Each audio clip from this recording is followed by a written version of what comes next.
Et à 9h23, on est de retour dans le live TV Finance. On continue à vous donner des clés pour appréhender nos marchés financiers, pour apprécier leur potentiel. Et parmi ces clés, il y a notre séquence du mercredi. Mercredi, c'est le jour des enfants, mais c'est aussi et surtout le jour où on découvre nos produits de bourse pour nous accompagner. Comme chaque semaine, on va retrouver notre équipe de stratégistes de Day by Day.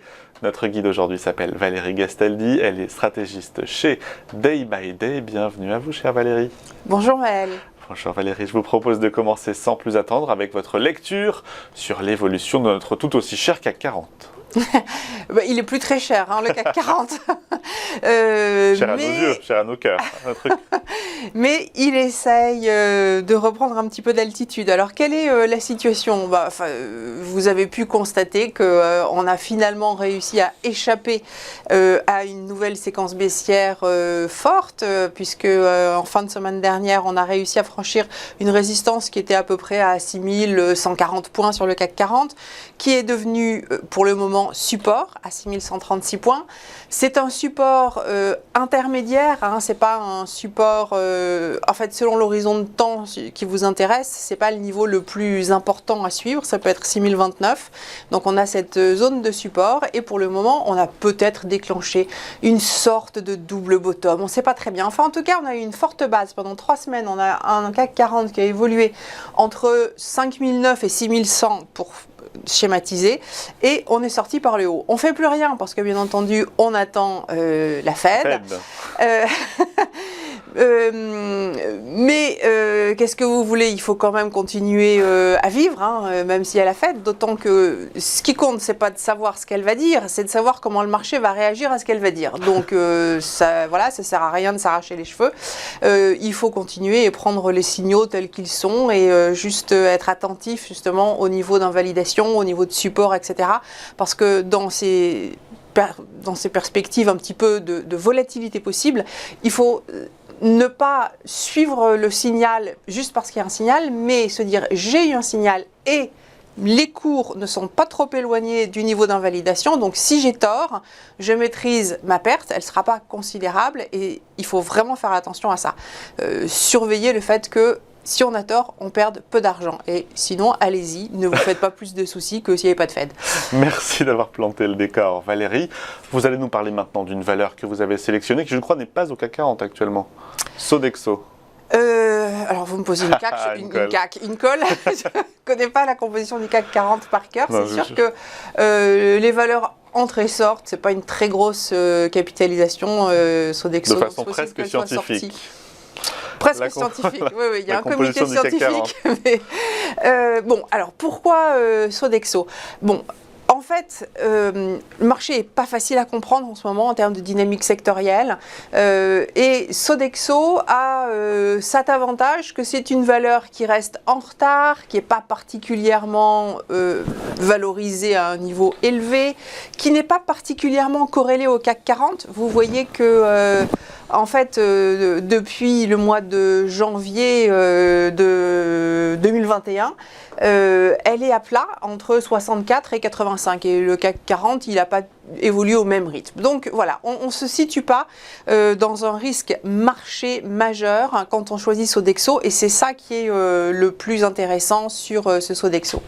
Après, ce qui nous a intéressé, ce sont les perspectives de court terme aussi, puisque on vous propose des opérations à court terme. Et Sodexo, il y a une lecture.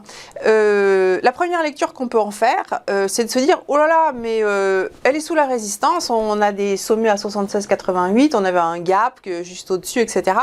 Donc, elle n'est pas dans une situation où il faut l'acheter. Alors, c'est pas faux, on est bien sous le gap, on est bien sous le précédent sommet, mais je vais vous montrer un deuxième graphique, c'est exactement le même graphique de Sodexo, mais en données quotidiennes et en clôture quotidienne. La clôture, c'est le niveau le plus important parce que c'est le niveau sur lequel on a le plus d'échanges qui se font à un moment donné. Aucun autre cours ne rassemble autant de volume. Donc c'est ce qu'on appelle le niveau d'équilibre de la journée. Et en fait, on a déjà eu un signal si on regarde le cours en clôture. Alors, ce sont toujours des situations qui sont délicates, c'est vrai, il faut être attentif parce que On ne sait pas si c'était une erreur, que le marché s'est dit « Ouh là là, c'est vachement bien, mais en fait, il va changer d'avis le lendemain. » C'est possible. En fait, si ce soir, on avait une Fed qui faisait faire demi-tour à tous les marchés de façon violente, Sodexo baisserait avec le reste. Et voilà. Donc, on réintégrerait cette clôture à 75,80. Et si on la réintègre de façon un peu trop forte et qu'on vient faire un nouveau plus bas par rapport au tout dernier plus bas qui se situe un petit peu au-dessus de 74, donc en gros, si on a une clôture sous 74, il faut tout arrêter. Donc on est très près d'un niveau qu'on appelle un niveau de stop and reverse. Bien que si le marché s'effondrait, c'est pas Sodexo qu'il faut aller vendre en premier parce que c'est vraiment pas celle qui a la plus de dynamisme à la baisse. C'est aussi pour ça qu'on l'a choisi. Donc un signal d'achat, un niveau d'invalidation parce qu'en fait, soit elle arrive à poursuivre tranquillement sa hausse, soit elle réintègre avec tout le reste du marché et puis tout baisse. Voilà. Voilà. Donc une situation qui est pas inintéressante. Et si ça se passe bien, on peut viser 80. Wow. Là, on est en train de franchir le premier trait rouge que vous voyez sur le graphique. 80, c'est le deuxième trait rouge.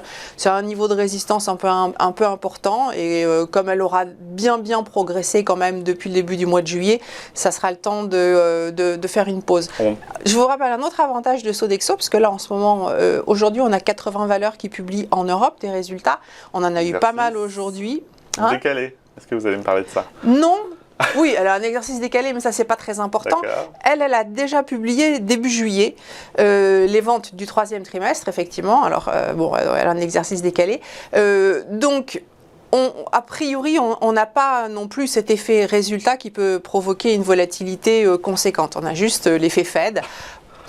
Rien que ça. Rien que ça. Alors maintenant qu'on a dit tout ça, comment est-ce qu'on peut se positionner sur cette valeur à l'aide de nos produits de bourse? Valérie, je crois que c'est comme chaque semaine, 2 scénarios. Oui, alors, nous, on préfère un scénario haussier. Et on a sélectionné un produit haussier dans levier modéré, quand même, 5,35. Dans le monde des turbos, c'est pas un levier qui est très élevé. Il pouvait trouver un petit peu plus élevé, mais enfin, là, juste avant la Fed, c'est pas la peine d'appuyer à fond sur le champignon. Turbo illimité best call, c'est souvent ceux qu'on choisit, les best call. Pourquoi? Parce que c'est pas parce qu'ils sont best. Best, c'est juste le fait que le prix d'exercice, c'est-à-dire la barrière, est égal au prix d'exercice, justement. Enfin, donc voilà, ça veut dire ça. Ça veut pas dire que c'est les meilleurs. Il n'y a pas d'échéance aussi. Ça, ça simplifie un petit peu la vie, le fait de ne pas avoir d'échéance. Et là, on a une parité qui est un petit peu pas ronde, 0,10, 11,02, parce qu'il y a eu un ajustement de prix. Bon, c'est pas très important, mais vous avez donc là quelque chose qui va vous amplifier un mouvement haussier sur le Nemo I092T. Si vous pensez que cette résistance, on va la réintégrer, ou bien si tout simplement vous préférez attendre en vous disant demain après la Fed, on verra ce qui se passe, et que effectivement vous constatez que après la Fed, tout s'effondre, ce qu'on ne peut pas l'exclure, vous avez des puts, levier 8,79, ils ont tous d'assez gros leviers, les puts, parce que le titre est remonté, donc on s'est rapproché des prix d'exercice des puts.